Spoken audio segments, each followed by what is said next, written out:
All right, what is going on, everyone? And welcome back to Mets Weekly as we are live at this very moment on YouTube and on X for the latest news this offseason in New York Mets land. But before we get into everything, I want to remind everyone to subscribe to the Mets Weekly YouTube channel for new episodes of our podcast that is recorded live now regularly every Friday at 7:30 p.m. Eastern Time. For those of you watching or listening on playback, you want to join the conversation in the future, make sure to turn on those post notifications to know when we go live.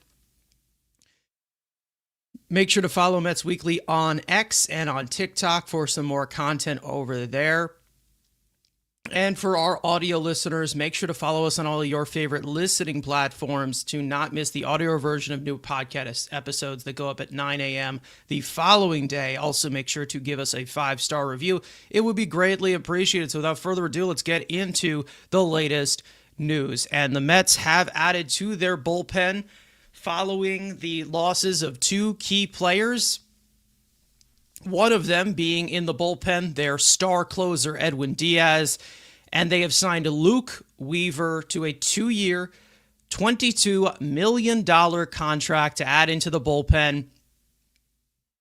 And obviously, as we all notice here, it doesn't seem like David Stearns is beating the allegations whatsoever of taking former Yankees. The Mets have had a habit of signing a lot of former Yankees. Recently, I think they have signed multiple former Yankees in every single David Stearns offseason. And again, the Yankees have had some good players, and the Mets have been attached to many of them for better or for worse. Some of them have worked out, some of them have not. But as for Luke Weaver, the Mets add into possibly the back end of their bullpen, because this is usually $11 million a year is usually 7th or 8th inning money. So it looks like Luke Weaver is going to be in the back end. We don't know if they are going to add another closer or another high leverage reliever. The only thing that I am wondering here is the fact that you do have a little bit lack of velocity in this bullpen, not just with the loss of Edwin Diaz, but basically from all aspects here. And you're probably going to be relying on some young guys to bring in some of that velocity. And some of those guys are kind of unproven. But as for what you look at right now for the Mets bullpen, you have Devin Williams in that closer spot as of right now. We don't know if anything is going to change or if they bring in somebody else. We've seen them attached to some guys on the market. We'll get into that in a second. And then Luke Weaver, it seems like he is a setup guy for the 8th inning. AJ Minter is there, and then you also have Brooks Raley in pretty much middle relief, but he also could be some high leverage piece as of right now. So those are really the only locks that you see in this bullpen. Obviously, the Mets have other pieces such as Reed Garrett and Danel Nunez, who will likely be out all of 2026 with Tommy John surgery. So they're definitely still going to have to look into that reliever market.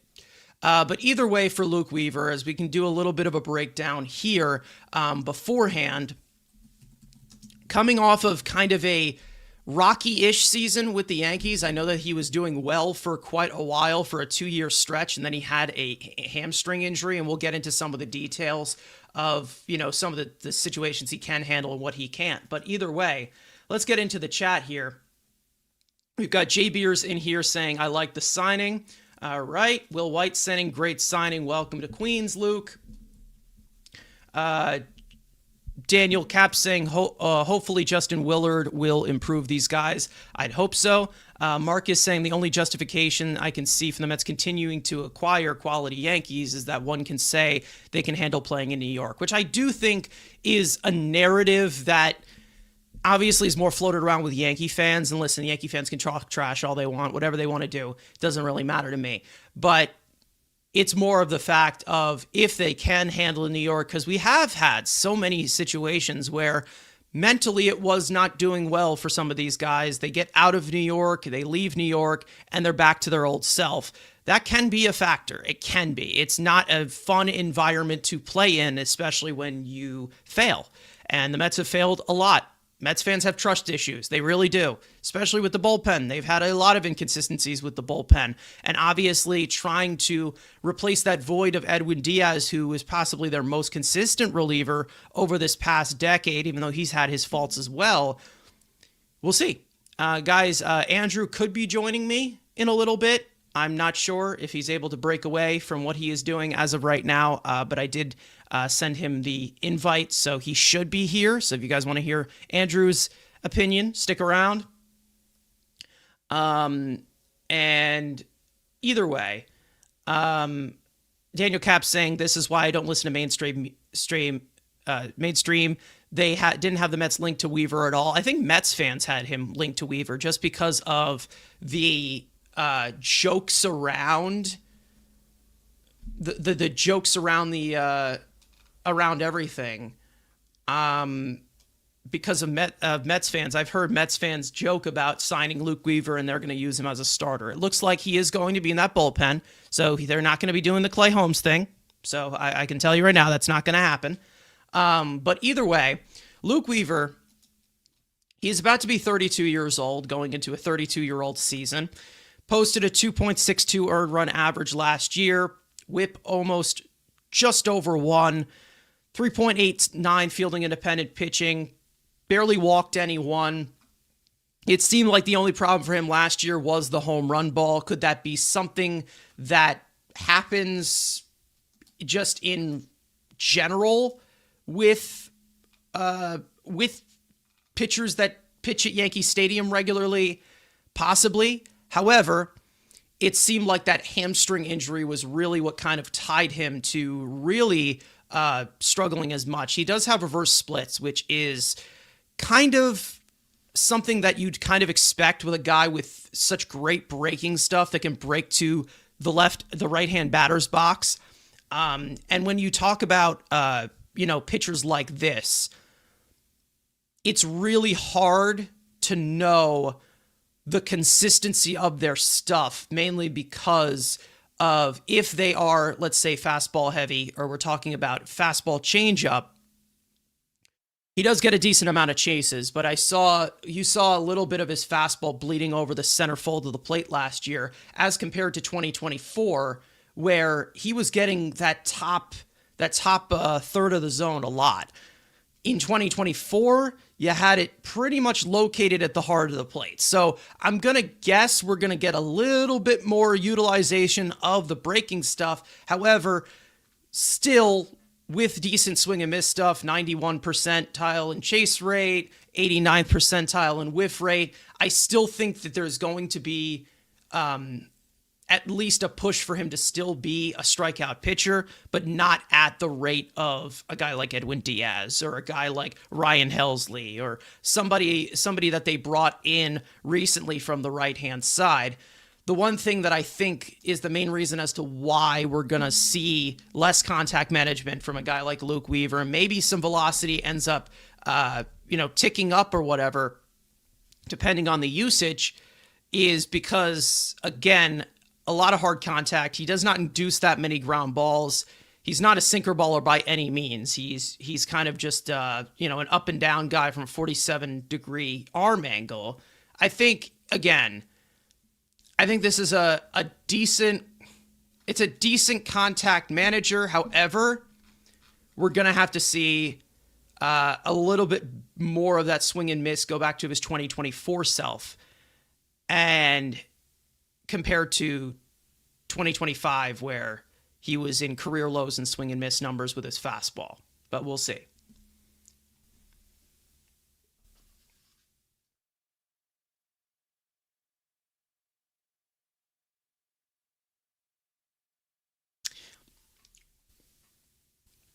I think, it's easy to talk about some of these guys when we bring them in because, again, like people are saying in the chat, Will White saying Stearns moves in silence. I love it.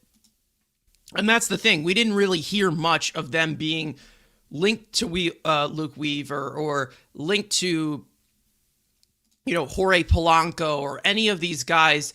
It usually comes out of nowhere. And that's the main reason as to why I can't really react as much to these reports that come out. I mean, obviously they make for conversation, but no one really knows exactly. Like, nobody really knows their interest level in Cody Bellinger. Nobody knows their interest level in guys like Kyle Tucker. Like, they can make reports about it, and I'm sure there's accurate attachment to it. However, the Mets, in big interest of filling out the roster, you kind of get left in the dark a lot with it. You do. And I think there's different avenues that you can understand. Like, we knew that, with the former Yankee comparisons, and then the type of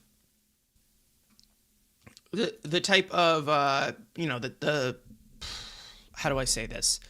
The prototype of players that David Stearns has been very, very attached to over these past 2 years. Again, you can make those types of assumptions of guys who they could be interested in.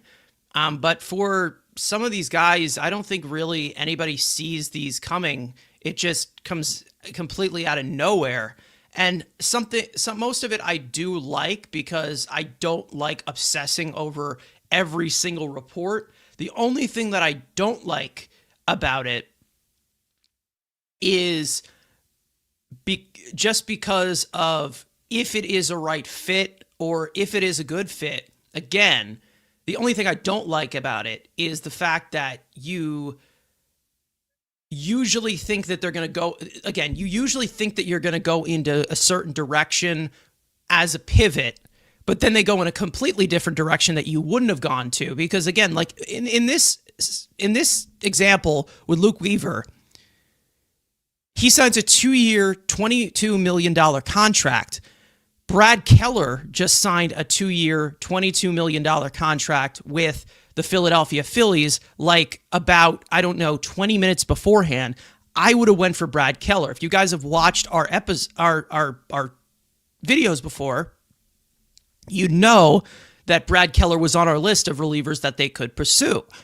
And that was someone that I felt like was a little bit more dynamic in that sense. But I guess maybe they're going big name hunting on the trade market as compared to something on the free agent market, which is fine. I would have went with Brad Keller, but I do know that Luke Weaver has been a really, really good reliever over these last 2 seasons. However, we just know that he kind of fell off a little bit. Let's just say that towards the end of the year. And maybe that was burnout. Maybe it was due to that injury that he did have. He did have a hamstring injury. So we'll see how this all lines up. I'm interested. I am interested to see what they do. And again, I also have seen from Mets bullpens, and we've seen it many, many times before, where we see the bullpen start off very sharp and then kind of burn out towards the end of the year. And that has whether it has something to do with the starters not going deep into games or it's just overall reliever consistency. We've seen it a lot. We have seen a lot of drop-offs with the Mets bullpen of not being able to maintain a full-length season. And that's the main reason as to why we see them always going after relievers at the deadline to buy and improve the team, because they always need a refresh. So, again, I am going to hold off on my judgment of this bullpen for a while, to be honest, because putting together a full, solid, consistent season from this bullpen, usually you don't see it from this team. So again, Luke Weaver is a nice add. I think he had a decent enough season. He has a decent enough track record now where he can be relied for in the later innings. Do I trust him to be in the 9th inning? Probably not. But the same can go for Devin Williams, who also lost his job as a closer role for the Yankees. And not to mention Luke Weaver struggled a little bit towards the end there. And we'll see. If he's run out of juice, he's run out of juice. But he is here for the next 2 years. It is a guaranteed $20 million. No opt-outs, nothing. So we'll see where this takes him. We will see where this takes him. Who knows? Either way, if you guys like this signing, let me know in the chat. Any questions, any other stuff we will get into. Probably stay live for about 30 more minutes because this is a bullpen ad.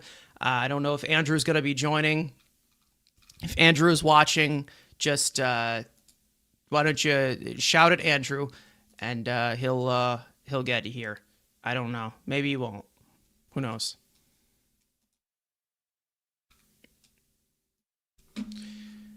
All right.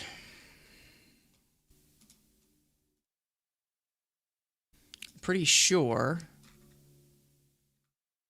Yes. Okay. Yeah, so Luke Weaver is originally a starter. I know that, but I don't think the Mets are going to go that direction. I don't think that there's really much of a motivation to do so. Maybe he could be an opener at one point. I don't know. But I think that he's pretty much found a home in the bullpen. So, all things considered. But I think that the biggest move that comes is likely going to be through a trade. Whether it's going to be a position player, a relief pitcher, a starting pitcher, I think that it's going to come through a trade because it only makes sense to go that direction with how this roster is already set up. Like I said, you have like 8 infielders as of right now. You have 2 outfielders. The rotation has question marks. The bullpen has some question marks too.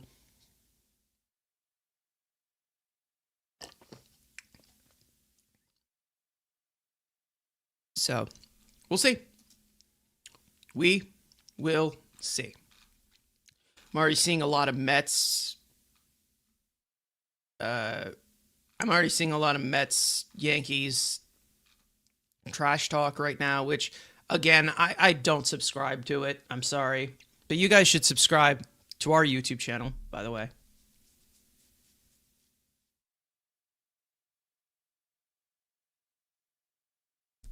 Can he be that mid reliever that can give us a 2-inning if need be? I don't think so. I don't know. Probably not. Weaver, I think, is specifically a 1-inning guy now. Maybe he can give you 4 outs. I'm not sure.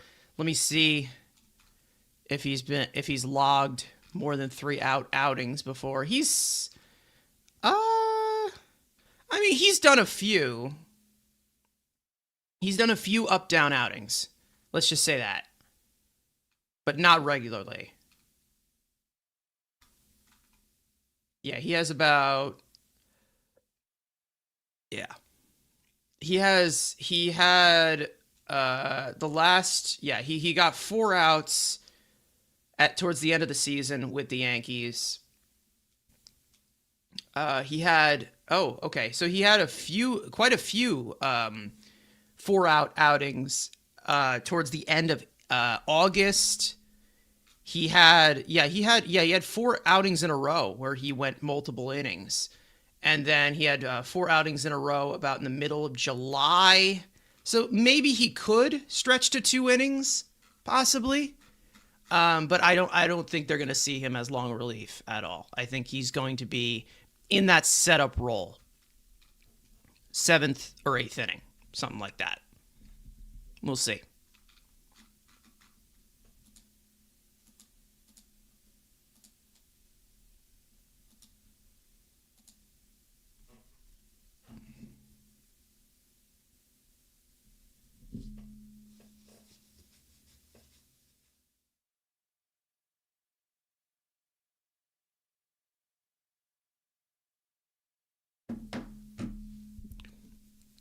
All right, guys. So it looks like Andrew should be here in about 5 minutes. Get your questions in, comments in. Make sure to like the stream if you have not already. Let us know what you think of Luke Weaver going to the Mets. The Mets take another Yankee.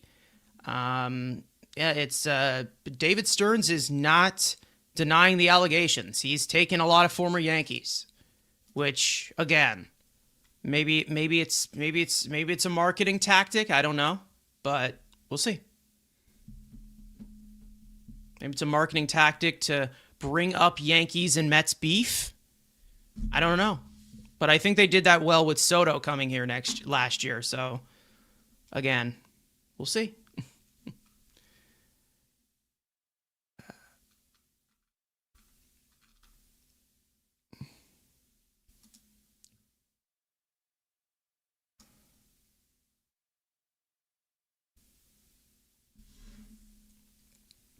Should I troll on Twitter right now?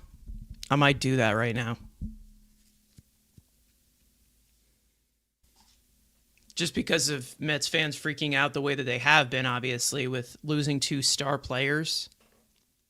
Should I? I might do it.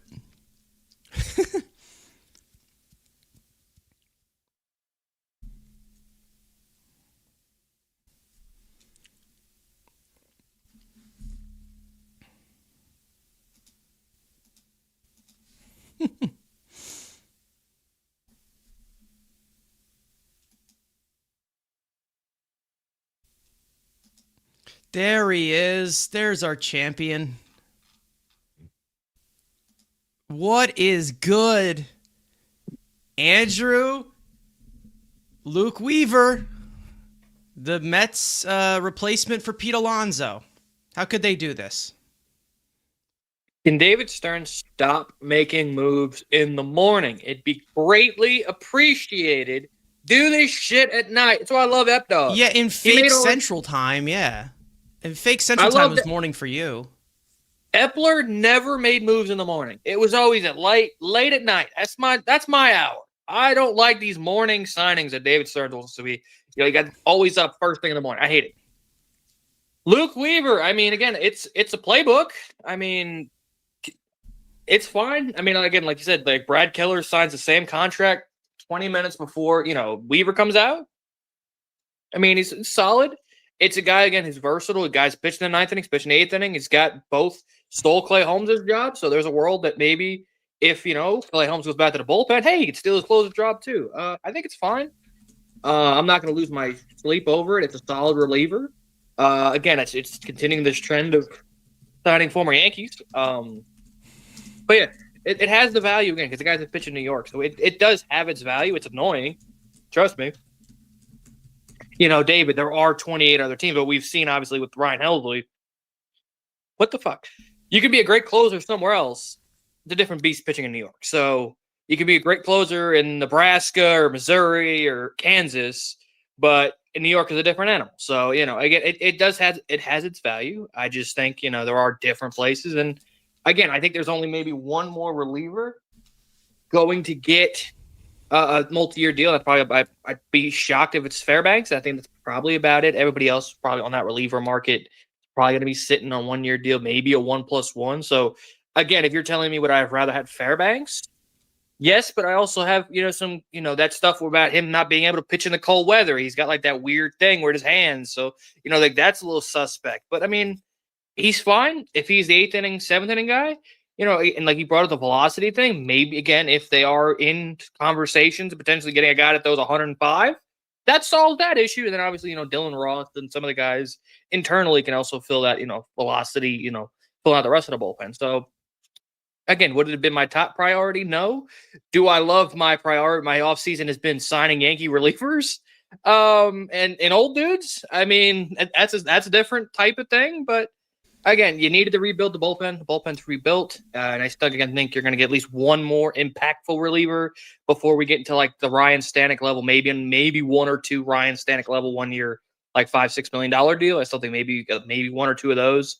But I still think there is one more like impactful reliever, and maybe that is the guy in San Diego, or maybe there's somebody else on trademark we're not even talking about. And then he'll fill out the rest with, minor league free agents and, waiver wire claims like he always does. So again, it's a fine acquisition. The cost isn't amazing. Price-wise isn't extravagant. He's making less than AJ Minter was. So again, I do think he's better than AJ Minter. So if you want to play it just for, financially on the team, he's making less than AJ Minter. I do think he's a better pitcher than AJ Minter. So again, I think it's fine. It's a nice bridge. I think there's still some work to be done, but again, we knew going into the bullpen we needed at least 3 relievers because obviously Diaz, Helsley, and Rogers all being free agents, so you need to at least bring in 3. He's brought in 2, and obviously, so then there's one more big one, and then he can figure out those 1 year cheap flyer deals to fill out the back end. I mean, we'll see how they finish off this bullpen, but I think it's also, again, with how the trajectory this is going, I think it only makes sense that these reports about the Mets in trade talks with the Padres, I feel like we do have a trade there's a big trade coming up. I do think that there's a big trade coming up that fills in at least two departments that they are missing right now. Because like I already said before you got here, the Mets having like 8 infielders, 2 outfielders as of right now, a crowded rotation of some guys who are not like 4s or 5s, and then they have a bullpen that is pretty much in complete retool mode or rebuild mode at this point, with Edwin Diaz going to the Dodgers. So do they bring in an impact reliever with something like that? Do they bring in an outfielder? Do they bring in a starter? We've seen some of those names pop up of how they fill out the rest of this team. I'm hoping that there is more. Again, I'm hoping that they ship some of these guys out of here. We saw some stuff about Jeff McNeil possibly landing with Sacramento because they wanted Hae-Sung Kim. That's okay. Hae-Sung Kim got the same amount as Jorge Polanco as well, and I think we all can agree that Jorge Polanco is more of an impact player than somebody like Hae-Sung Kim, who's, even though he's good at defense, his defense has regressed recently because of injuries. So I think right now they're playing the market okay right now. These aren't going to be big splash moves, every single one of them, but I think Luke Weaver is a good addition. I think he can be good. I just think that there probably is a statement move that we're waiting for, and I do think they are going to make it, considering how this team is as is right now. They have to. They don't have a choice. Like, you don't just say, well, we're going to trade some of these guys for prospects. You don't do that with Juan Soto and Francisco Lindor in the prime of their career. You trade these guys and try to swap things out and retool this roster as is. And, I think that when you look at the departments of this team, there's things that they need, and then there's things that they can get rid of as well because they have too much of. So we'll see how they address that, but I'm very interested to see what that move ends up being.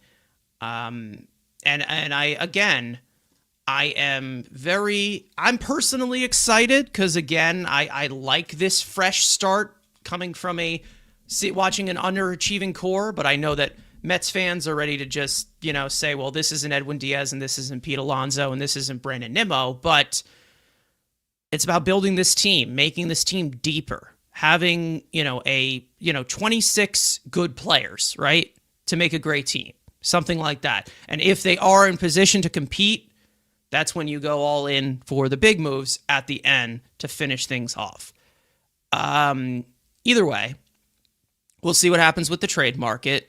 Andrew, what are your thoughts on this whole Mets-Padres stuff? Because it's been floating around for the last week or so that the Mets have had interest about it. Again, we see that these moves go through in secret. Like, nobody knew Luke Weaver was on the Mets' radar, even though people were connecting to him because he's a former Yankee and everyone wants to make those jokes. We didn't see Jorge Polanco attached to the Mets at all, so who knows if this is actually true, or maybe it happened a week ago that they were in talks with him and it just stalled out. But I mean, I think every piece that has been mentioned I would take on this team, and I think would help this team. Yeah, and I think there's a difference when you're talking about trade conversations compared to free agency, where yes, the free agent moves, we haven't heard anything. He works himself because obviously you're just working with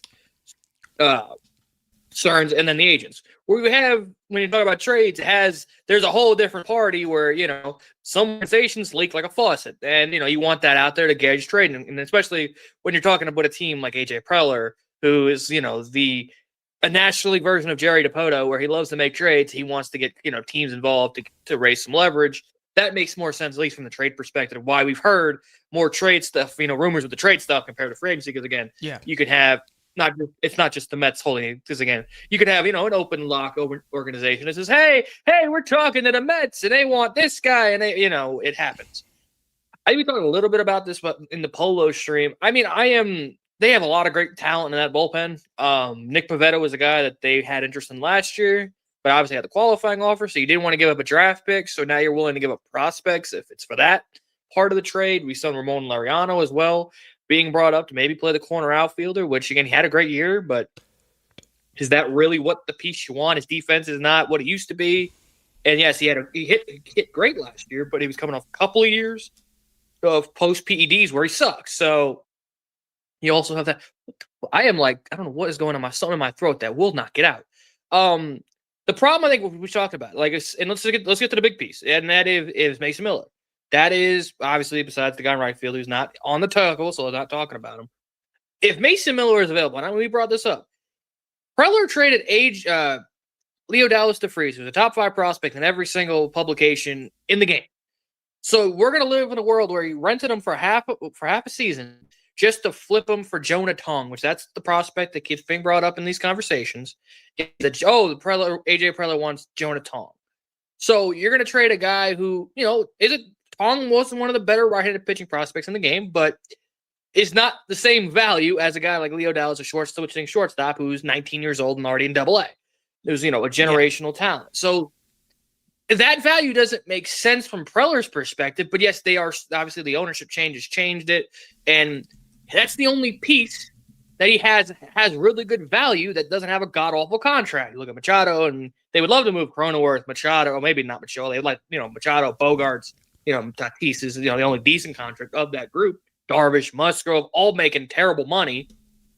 This is his only piece where he could get some young, controllable pitching, which he needs, because obviously the ownership situation is they're not spending money like they used to when Peter Seidler was alive. So if it's kind of sad, but yet the most AJ Preller thing possible to need to make a trade to get assets because you traded all the farm system to get the guy, just to have to flip the guy to get the assets because you ran out of money. So, but again, we're playing this conversation. Okay, you want to trade Jonah Tong for Mason Miller. That's kind of the conversation. Maybe you get Pivetta added, or you add Ramon Laureano, or maybe you get 2 relievers. Again, get the same, but we're just talking strictly Mason Miller. Is that worth it? Like, you have to play that game. You're trading a 21-year-old prospect, 21-year-old pitching prospect who, dominated every level, got to the big leagues, got shelved. Shocker. That happens. So are you willing to trade that for – yes, Mason Miller does have 4 years of team control, so that's a benefit. If you are trading that type of prospect, you want to have the player you're acquiring for multiple years. So that does check that box, and he's free this year, and then he gets the arbitration money. We'll see how much he makes in arbitration. Again, it's a weird move, but also it would shut the fans up being like, oh, we lost Edwin Diaz. Okay, we'll play some Mason Miller. All right, we'll shut up now. That's the shut up the fan base move, or yes, you got better. You can have a conversation that Mason Miller is better than Edwin Diaz. It hasn't had the consistency of Diaz, but you can have that conversation. And that would shut the fan base up of oh, we lost Edwin Diaz. We got worse. Bring in Devin Williams. All right, here's Mason Miller. Shut up. And then that Devin Williams goes back to what he was, what he's great at, being in setup, man. Luke Weavy's your 7th inning. That's a really good bridge. And then you have Rayleigh and Minter, and then we'll see what happens with the kids at the bottom half of the bullpen. There you go. It's just the value sake of, are you willing to trade a top pitching prospect for a reliever? We've already done that once before, trading a top prospect for a reliever. So are you really willing to do this all over again with, again, you have a bulk of pitching. So you have, I guess, it's not a great rotation, but you do have a group of guys who can, is solid. But are you willing to trade your highest upside for a, untapped potential prospect for a reliever? And then maybe if you add Pivetta, does that make it sting less? Does that maybe have that conversation? Because at least you get a replacement starter who had a good year last year, had some good peripheral numbers in the past. But again, he's on that weird contract as well, where it's opt-outs. I believe it's opt-outs after every year as well. I'm pretty sure, because Pavetta's on that weird. He only made $1 million last year because of obviously San Diego being having the financial structure, so he's only making a couple of $1 million last year. But now obviously it's $17 million or $19 million this year.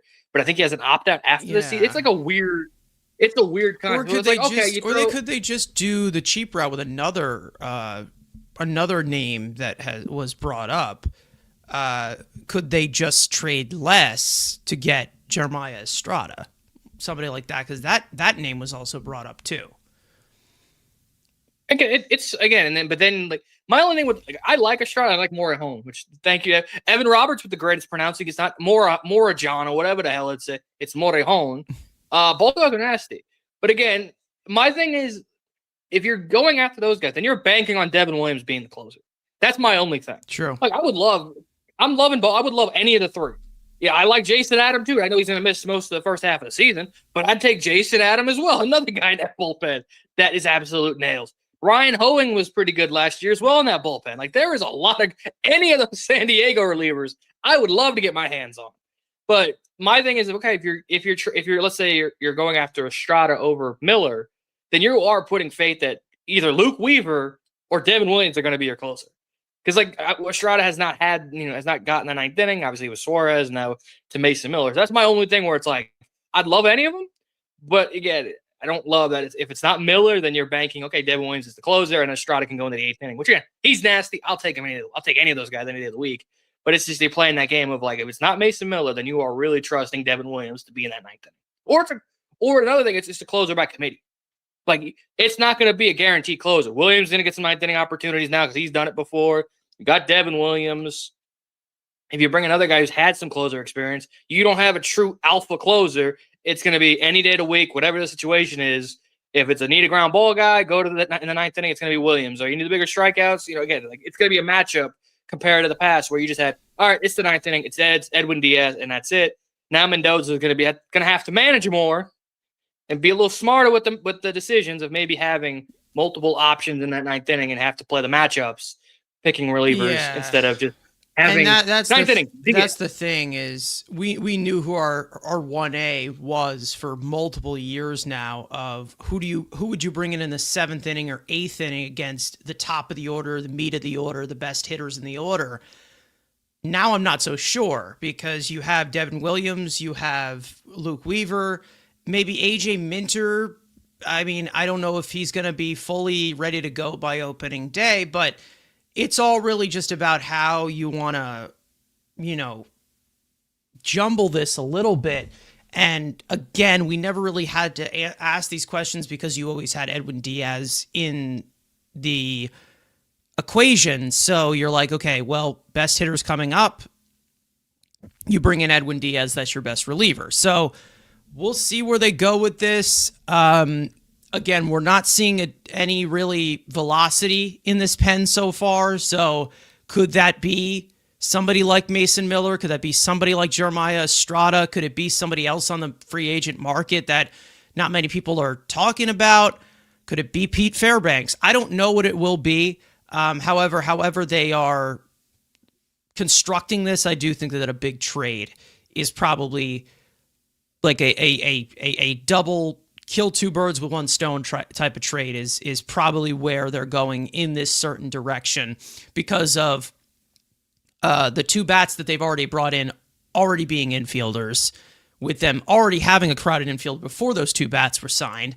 And then you have, a bullpen that is missing the star power of Edwin Diaz.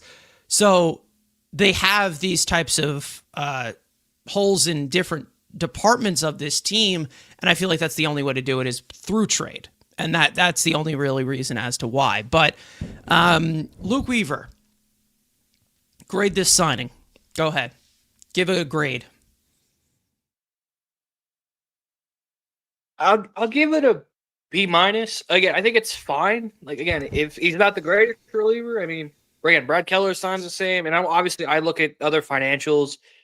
Suarez got a lot more money AAV wise. Obviously, Brad Keller got the same contract, and I still think he's similar. I think he's more consistent as a reliever than Brad Keller, but Brad Keller has the higher upside. So the fact that they're making the same amount of money, that's kind of a flip. And then again, he's fine. We'll see if again, like I said, he had a hamstring injury, so maybe does that play into a little bit of account of his struggles this year. Again, I like that he's had some closing experience in New York. He's pitched in big games, has high leverage experience. I think it's fine. And again, like there's not a clear most of the time where it's like, oh, I prefer that guy. Like, yeah, I probably prefer Pete Fairbanks, but I'm not gonna lose my shit for Pete Fairbanks.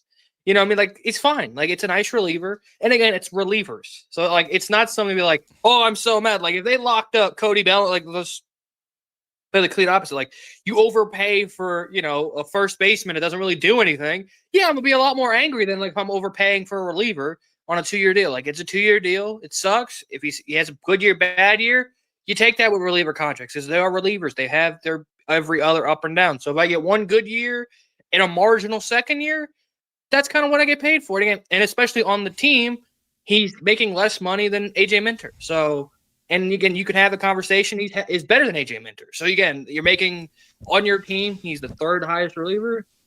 And B- with the upside, it's fine. I'm not going to lose my sleep, but I know, again, the narrative ball guys are going to have a hell of a time. Yeah, well, when it comes to Luke Weaver, obviously, we know that the second half did not bode the best for him. Either way, you still had the strikeout numbers at the exact same rate compared to the first half and the second half last year.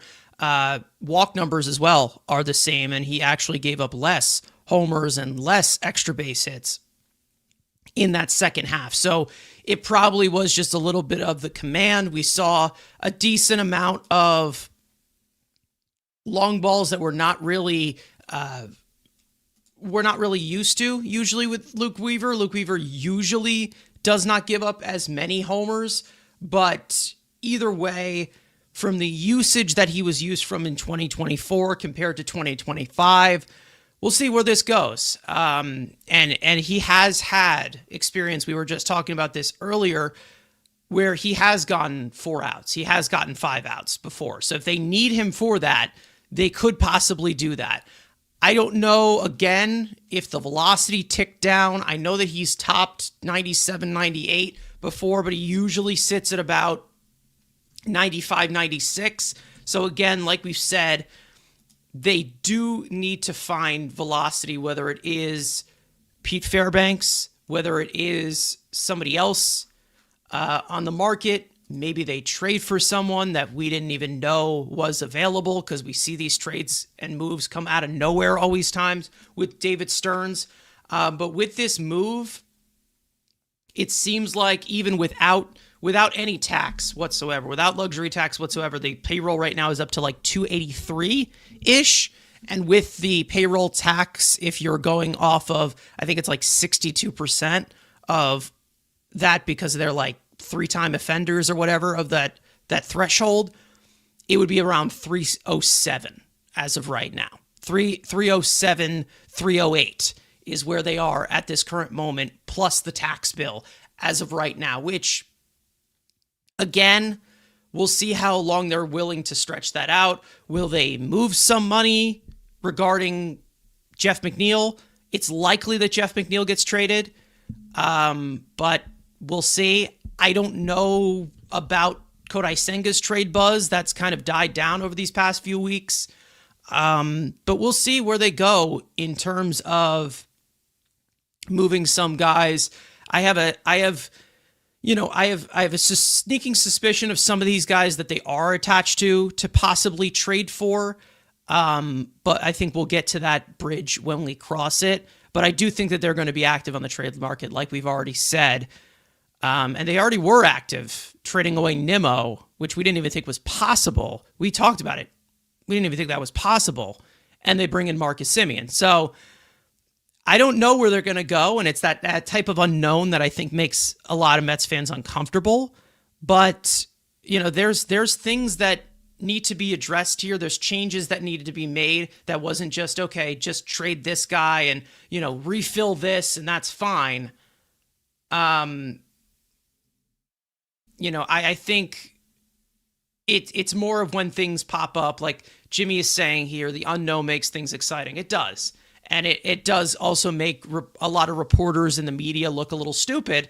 And it is kind of funny that way, because a lot of reporting has been very hit or miss recently.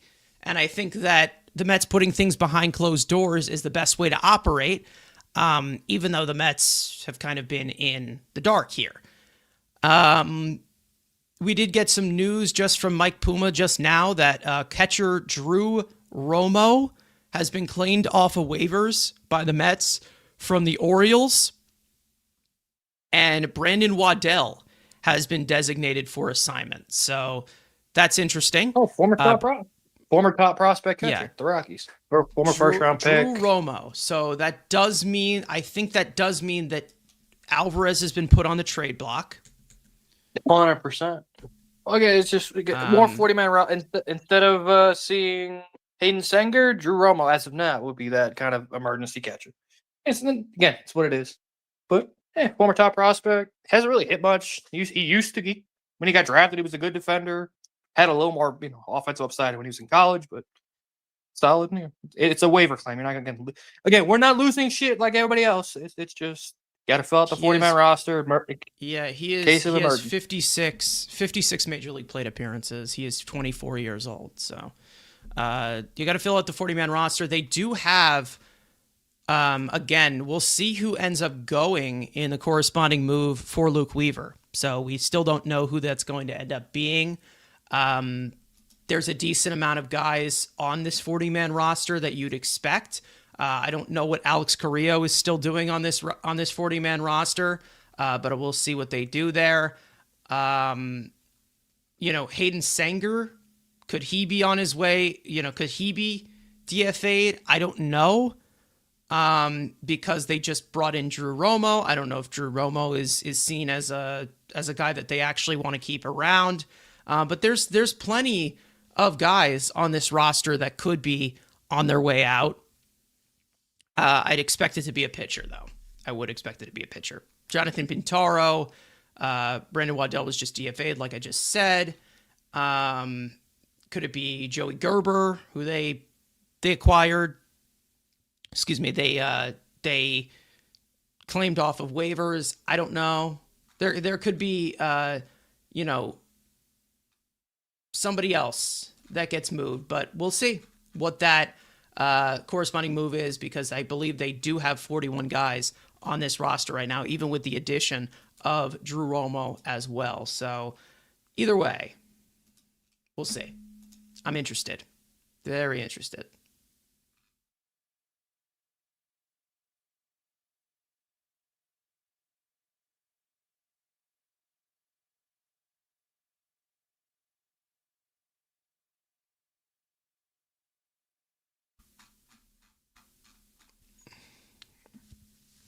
Either way, if you guys are in here, make sure to hit the like button. We're going to hop off in about 10 minutes.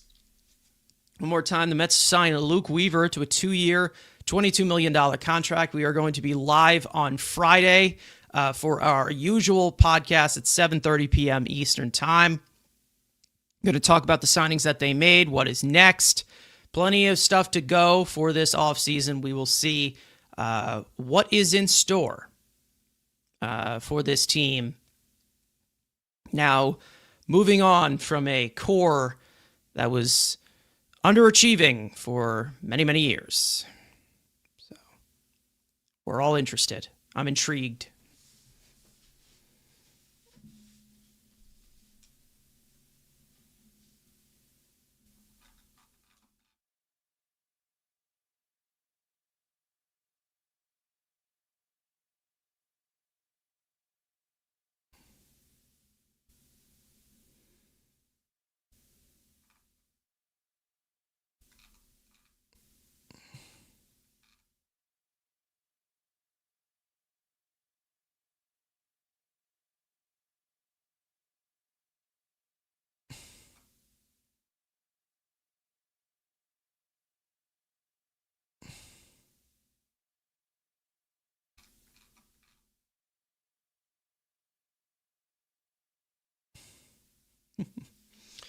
All right.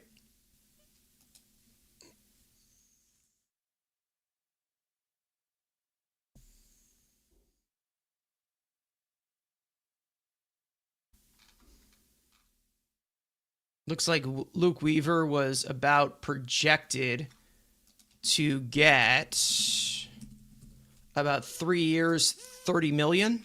So if you add the differences here, let's see, 3 years, yeah. So he was projected to get about 3 years, $30 million. So 2 years, $22 million. One more in AAV, less years. I'd say that is a plus. I don't know, but It's not bad, I guess. Again, AAVs, again, that's what we kind of, well, I'll only give a shit about. The years is, again, for relievers, it's usually 1 or 2. So the AAV's fine. It's less than guys.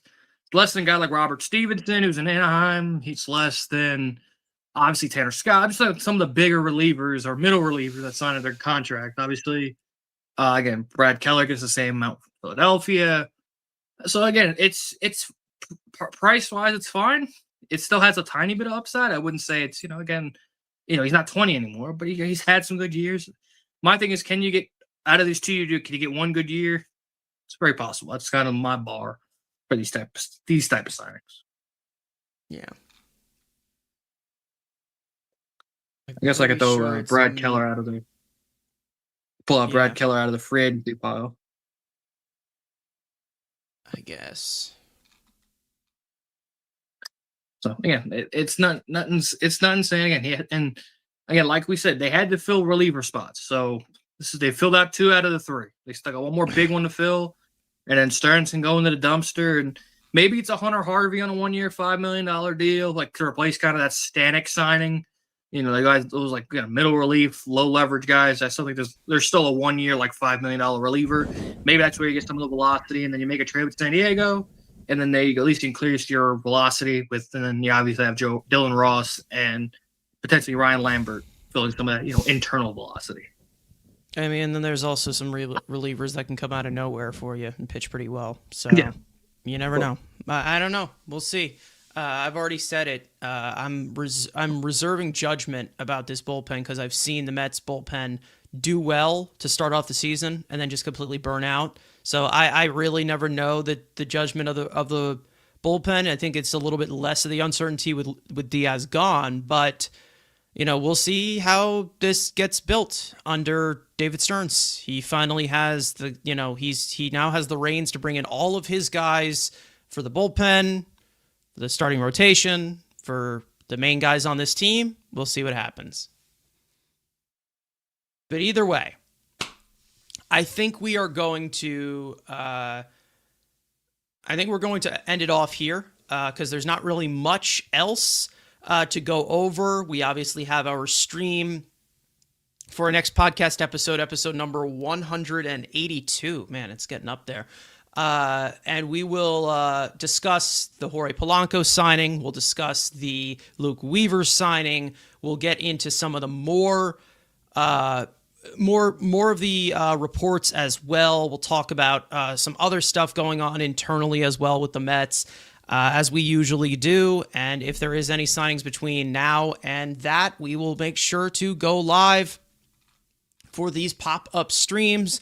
And make sure to subscribe and turn on those post notifications because we only are live on YouTube and on X for these types of streams. They do not go out on audio. So either way, make sure to follow us on TikTok. Make sure to follow us on X. Follow all of us individually. I'm sure Frank will have a video out later on about the Luke Weaver signing.